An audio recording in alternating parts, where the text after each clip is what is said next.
अमल पर छोड़ा जाए। और लगता है कि मुज़ाकरात में जो बैठे थे उनके पास इख्तियार ही नहीं था।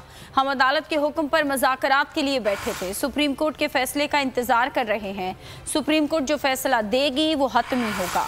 साबिक गवर्नर सिंध इमरान इस्माइल की प्रोग्राम नेशनल डिबेट में गुफ्तगू, कहा कि मुज़ाकरात कामयाब हो जाते तो ज़्यादातर बेहतर होता। PDM हुकूमत ने कोई लचक नहीं दिखाई। मुज़ाकरात शुरू होने से पहले ख्वाजा आसिफ ने बयान दिया।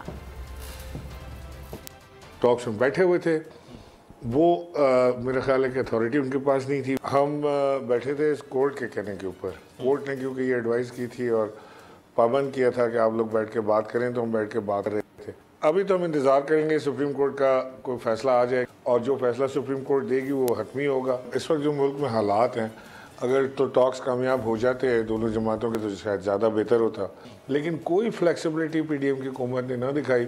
स्टॉक शुरू होने से पहले ख्वाजा आसिफ ने कहा कि वक्त का ज़िया है और इससे कुछ नहीं निकलेगा, ये फेल हो जाएंगी।